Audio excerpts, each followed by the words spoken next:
بسم اللہ الرحمن الرحیم۔ حضرت ابو ہریرہ رضی اللہ تعالیٰ عنہ فرماتے ہیں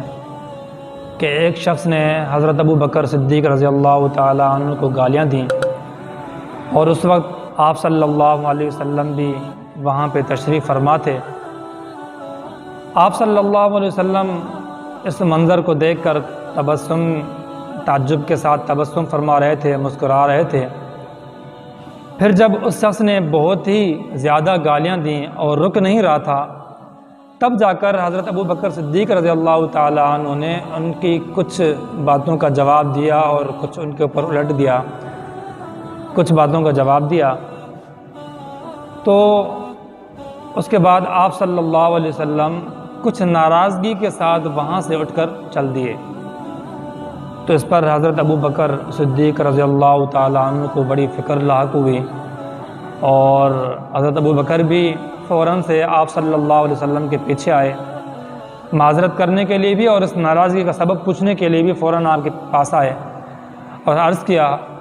اے اللہ کے رسول صلی اللہ علیہ وسلم، یہ کیا بات ہوئی کہ وہ شخص جب مسلسل مجھے گالیاں دیتا رہا، اس وقت تو آپ مسکرا رہے تھے اور وہیں تشریف فرما تھے، جیسے ہی میں نے جواب دیا تھوڑا سا تو آپ فوراً سے وہاں سے اٹھ کر چل دیے، اس کا کیا معاملہ ہے؟ تو آپ صلی اللہ علیہ وسلم نے فرمایا، اے ابو بکر، جب تک تم خاموش تھے تو اللہ تبارک و تعالیٰ کی طرف سے ایک فرشتہ تھا جو تمہاری طرف سے اس کو جواب دے رہا تھا۔ پھر جیسے ہی آپ نے خود جواب دیا تو وہ فرشتہ ہٹ گیا، اور پھر شیطان بیچ میں آ گیا، اور شیطان اس لیے آیا تاکہ اس معاملے کو آگے بڑھایا جائے اور لڑائی تک نوبت پہنچ جائے۔ اس کے بعد آپ صلی اللہ علیہ وسلم نے فرمایا، اے ابو بکر، تین باتیں ایسی ہیں جو کہ لازم ہیں، جو کہ برحق ہیں، جو کہ ہو کر رہنی ہیں۔ ان میں سے پہلی بات یہ ہے کہ جس شخص کے اوپر ظلم اور زیادتی کی جائے اور وہ محض اللہ تبارک و تعالیٰ کی رضا کے لیے اس شخص سے انتقام نہیں لیتا، درگزر کر دیتا ہے، معاف کر دیتا ہے، تو اللہ تبارک و تعالیٰ اس کی بھرپور مدد فرمائیں گے اور دنیا کے اندر اس کو عزت سے نوازیں گے۔ اور دوسری بات یہ ہے کہ جو شخص صلہ رحمی کرنے کے لیے دینے کے وقت میں کچھ دے دیتا ہے تو اللہ تبارک و تعالیٰ اس کو عطا فرماتے ہیں، دنیا کے اندر بہت ساری دولت اس کو عطا فرماتے ہیں۔ اور تیسری بات یہ ہے کہ جو شخص کسی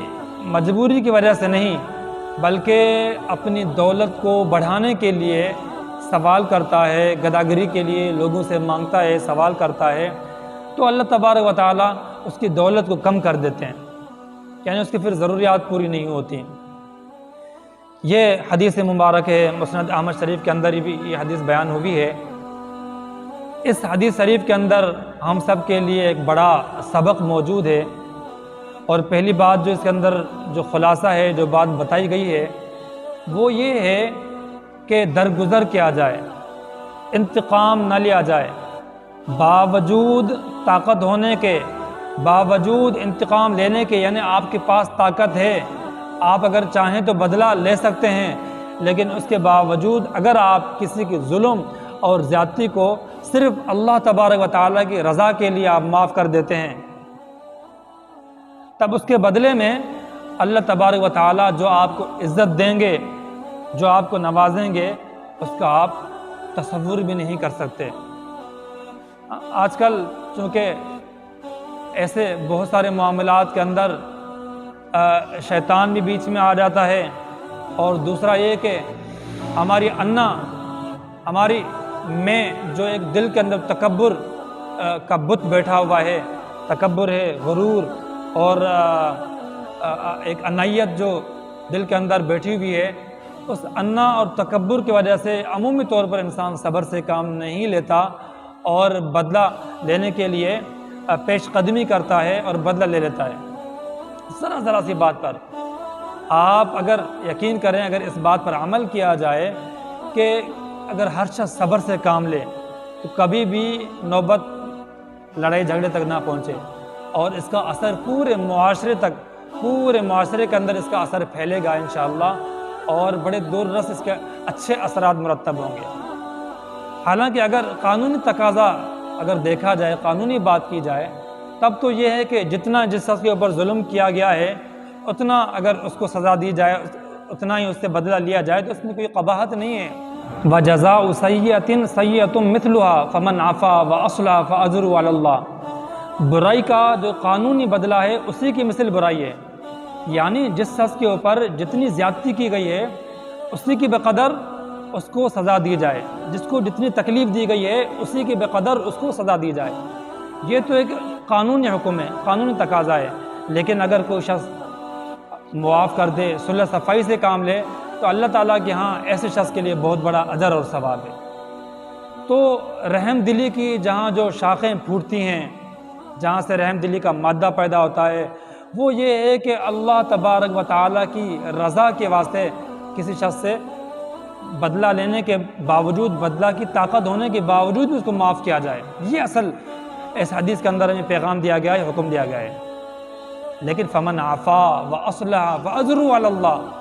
جو شخص معاف کر دے، صلح صفائی سے کام لے، تو اس کا اجر اللہ تعالیٰ کے ہاں ہے، بہت بڑا اجر اللہ تعالیٰ اس کو نوازیں گے، عطا فرمائیں گے۔ خود حضرت ابو ہریرہ رضی اللہ تعالیٰ عنہ کی ہی ایک اور روایت میں آتا ہے کہ آپ صلی اللہ علیہ وسلم نے فرمایا کہ مجھے 9 باتوں کا حکم دیا گیا ہے، ان میں سے ایک بات یہ ہے خاص طور پر جو مجھے حکم دیا گیا ہے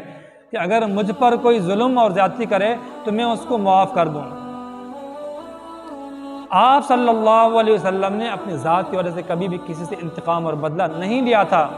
اسی بات کی ترغیب اور تربیت اپنی امت کی فرمائی ہے۔ تو آئیے اس عظیمت کے اوپر، اس فضیلت والی حدیث کے اوپر عمل کرتے ہوئے ہم بھی اس بات کا عزم کریں کہ آج سے انشاءاللہ ایسی کوئی بھی نوبت آئے گی تو ہم شیطان کے ساتھی نہیں بنیں گے، اور ہم صبر سے کام لیں گے، اور بدلہ لینے کی طاقت ہونے کے باوجود بھی ہم بدلہ نہیں لیں گے، صرف اللہ تعالیٰ کو راضی کرنے کے لیے اور پاک محمد عربی صلی اللہ علیہ وسلم کی اس حدیث کے اس حکم اور ارشاد کے اوپر عمل کرنے کی نیت سے ہم انشاءاللہ صبر کریں گے اور بدلہ نہیں لیں گے، اور اس کو معاف کر دیں گے۔ اور جب معاف کر دیں گے تو وہ شخص بھی خود شرمندہ ہو کر آپ کے پاؤں پر گر پڑے گا، اور پوری زندگی آپ کے سامنے آنکھ اٹھا کر بھی نہیں دیکھ پائے گا، اور اس کے دل کے اندر بھی آپ کی بڑائی اور عزت پیدا ہو جائے گی، دنیا کے لوگوں کے اندر بھی عزت پیدا ہو جائے گی، اور اللہ تعالیٰ آپ کی مدد بھی فرمائیں گے، اور تمام لوگوں کے نظروں میں آپ انشاءاللہ عزت والے ہو جائیں گے۔ اللہ تعالیٰ اس حدیث کے اوپر عمل کی توفیق نصیب فرمائے۔ وآخر دعوانا ان الحمدللہ رب العالمین۔